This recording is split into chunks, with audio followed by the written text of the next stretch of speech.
distinguished predecessors, having served as the 7th Speaker. My other distinguished predecessors include Sir Humphrey Slade, the Honorable Frederick Mbiti Gideon Mati, the Honorable Moses Kiprono Arap Keino, the Honorable Professor Kimetet Arap Ngeno, the Honorable Kausai Francis Xavier Olekaparo, and my immediate predecessor, the Honorable Justin Beda Njoka Muturi. I am eternally humbled and extremely privileged to now occupy this hallowed seat. Honorable members, when I look at you and visualize the grueling campaigns you have all undergone, I must say that I am proud of all of you for ultimately making it to this house a dream for everybody. I commend you. I'm delighted to note that over 55% of members of the last parliament have been re-elected. Of this category, 24 of you served in the previous parliaments. Your re-election demonstrates the confidence that the citizenry has in the leaders that they elect to this house. Spurred by this, we should therefore be confident that if we are true to our oath or affirmation of office and responsive to the needs of our people who are sovereign, we will always be the people's house. Allow me at this point, honorable members, to single out and congratulate part of the leadership of the last previous parliaments who have made it back to this house. These include the Honorable Aden Duale, who was the leader of the majority party in the 11th Parliament and the larger part of the 12th Parliament. My felicitations also go to the Honorable John Mbadi, the immediate former leader of the minority party, and his former deputy minority leader, the Honorable Robert Mbui. Permit me to recognize the Honorable Farah Maalim, who served as the deputy speaker in the 10th Parliament. My congratulations also extend to the Honorable Emmanuel Wangwe, the immediate former majority whip, the Honorable Junet Mohammed, the immediate former minority party whip, and the Honorable Jessica Mbalu, a former member of the Presidium. I welcome you back to the service of this House. Honorable members, the National Assembly of the 11th Parliament had 68 female members. That number increased to 76 in the last Parliament. Today, this 13th Parliament has seen the number rise to 82, with 29 women having been elected to represent single-member constituencies. This increase is a significant step towards achieving the aspiration of the gender parity in representation as desired by our 2010 Constitution. I wish to single out the Honorable Millie Odhiambo, who is now serving her 4th consecutive term. I salute you, Member for Suba North, for your resilience and continued service to our nation. Particular mention also goes out to the Honorable Lynette Toto Chepkorir, member for Bomet County, who at the age of 24 is the youngest member of the 13th Parliament. Mheshimiwa, you are a great inspiration to the youthful leaders of this country, and we wish you well. I'm also reminded of the premium that our society now places on the leadership qualities of persons living with disabilities when I see seated in this chamber the Honorable Timothy Wetangula, my young sibling and a leader in his own right.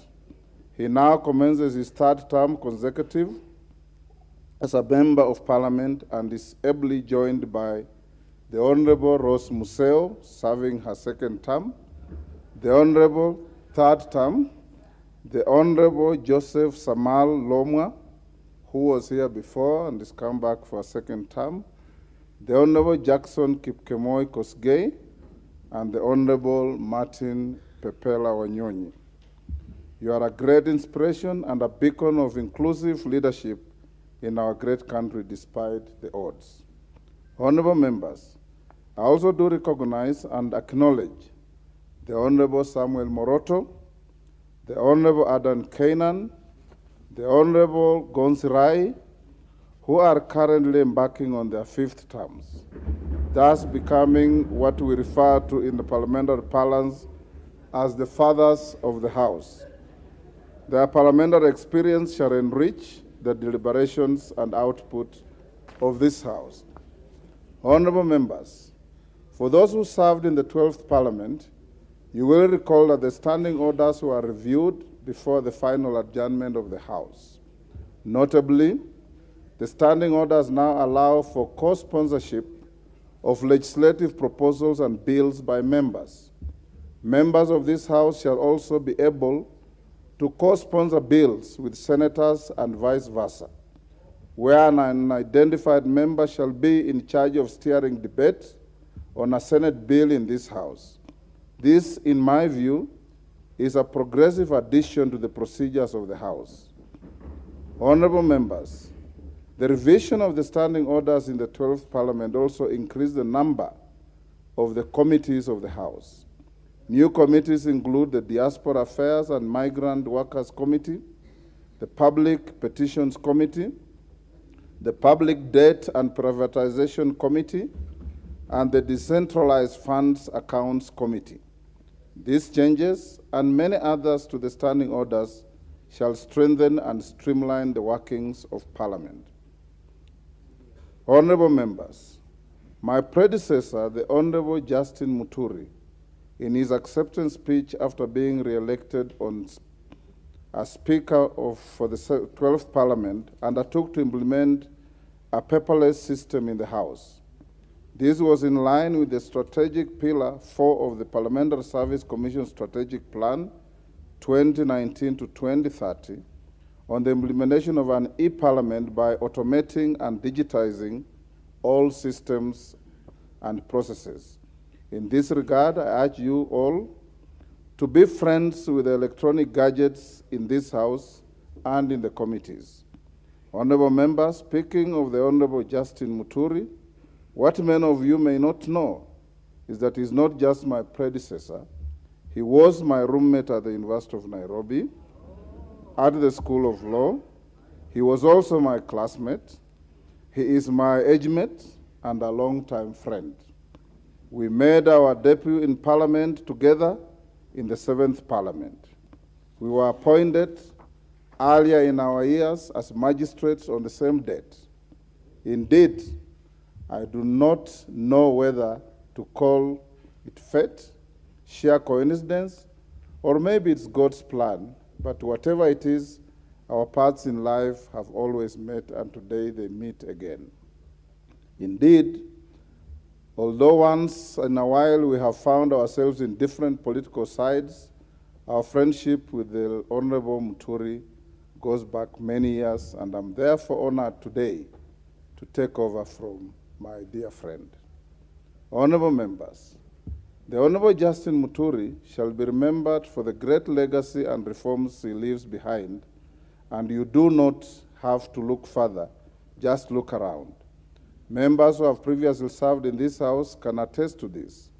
Members of the 13th Parliament shall move into the new modern offices in the tall brown building you may have seen at the corner of the Parliamentary Square, a project that was well executed under Honorable Muturi's leadership.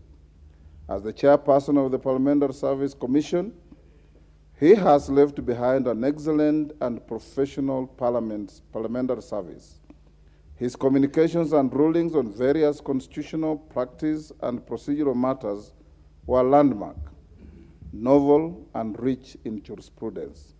I could go on, but all I can say, he did a great job for this House and this country. Honorable members, I am particularly honored that for the first time in the history of Parliament, the Honorable Justin Muturi has also set a precedent through a symbolic and formal handover process that you just witnessed when I was declared the Speaker. This is not only honorable, but it is an act that shall remind us for a long time of his great leadership style. The symbolic handover process by a speaker should indeed be part of the traditions of this House, and it is a practice we should carry on. Having said this, join me now in applauding the former Speaker of this House, the Honorable Justin Muturi. Thank you. Honorable members, the author Gary Levy, in the book Speakers of the Canadian House of Commons, notes that presiding officers in the Commonwealth customary relinquish their right to participate in debates. Put differently, despite the title, a speaker does not speak but allows members to speak and presides over debate in the House. I'm aware that the Constitution precludes the Speaker from voting on any question proposed for decision in the House. But as your Speaker, I'll let my work speak for me. Honorable members, in this 13th Parliament, I undertake to prioritize two key issues. These are enhancing public trust in this House and the institution of Parliament, and nurturing and upholding comity between our two houses and between the National Assembly and other arms of government, with particular attention to our judiciary, which has often appealed for reasonable consideration by the legislature.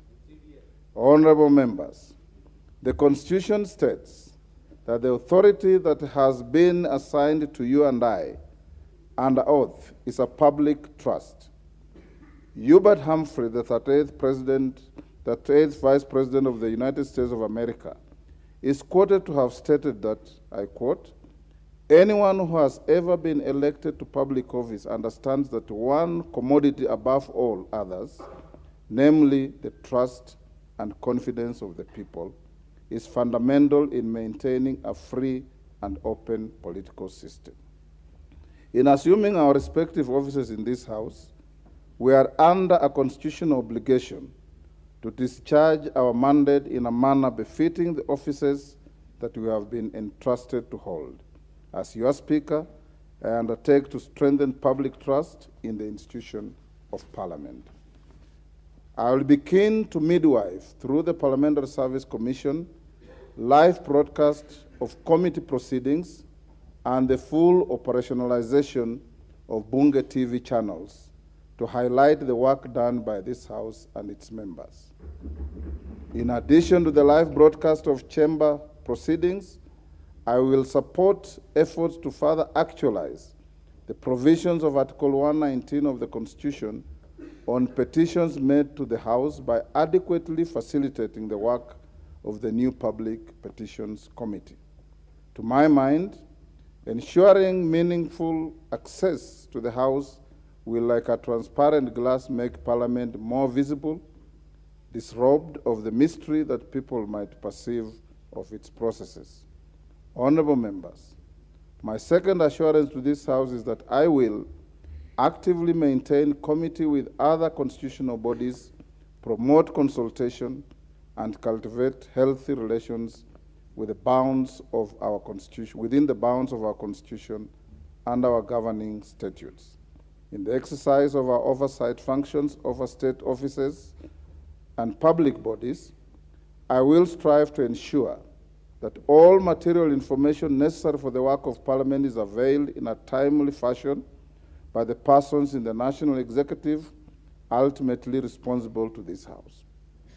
I shall strictly enforce the requirement enshrined under Article 153, 3 and 4 of the Constitution, which requires Cabinet Secretaries to attend before the committees of the House to exhaustively answer questions and give full and regular reports on matters under their control. Honorable members, indeed, as some of you may be aware, I served in this House as a member, as from the 7th Parliament, and I therefore fully understand what it is to be one of you. I have also been a senator, and hence I also fully understand what it is to be a sibling brother. I have served in the executive as a minister and assistant minister in different portfolios.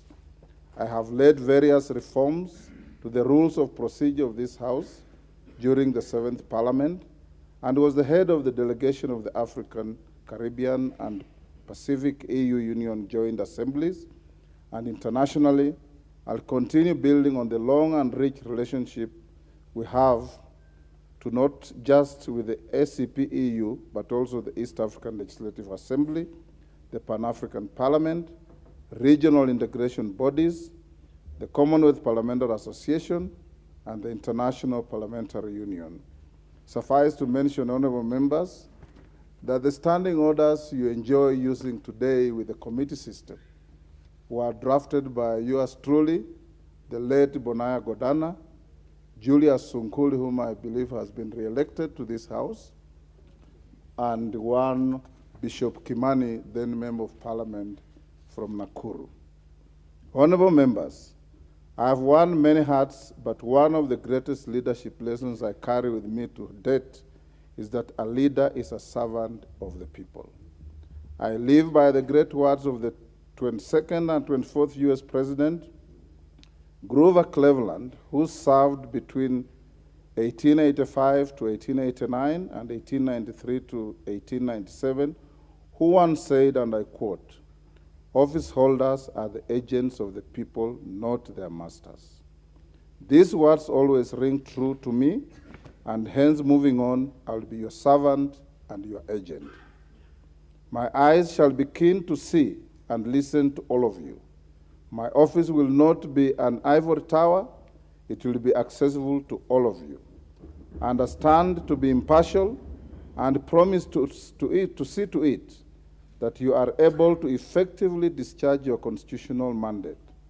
I am fully confident of building on the past successes of this House and charting new paths that will lead us to more glory and maintain this House as the pride of all Kenyans. Honorable members, I wish to inform you that the National Assembly has organized an induction retreat for all members of this House, which will take place from 18th to 24th September 2022 at a venue to be communicated in due course.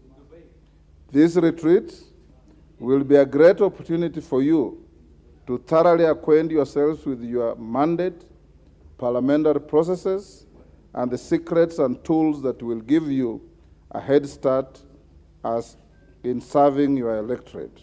I encourage you to attend all these sessions. Honorable members, I wish to commend the acting clerk of the National Assembly and her able team of officers for the successful conduct of the pre-swearing in orientation last month. The acting clerk has informed me that more than 95% of the members turned up for this exercise. This is a clear sign of your passion to discharge your constitutional mandate, and I encourage all of you to maintain that enthusiasm to serve our people. Honorable members, as I conclude, I unequivocally submit myself to the collective will of this House and reiterate my singular desire to serve with the impartiality, fidelity to the Constitution and the laws of this land, our standing orders, practices, precedents, and traditions of this House. I thank you all. God bless Kenya. God bless our Parliament. Honorable members, I now direct the clerk to read the next order and proceed with the steps necessary for the election of the Deputy Speaker. Thank you.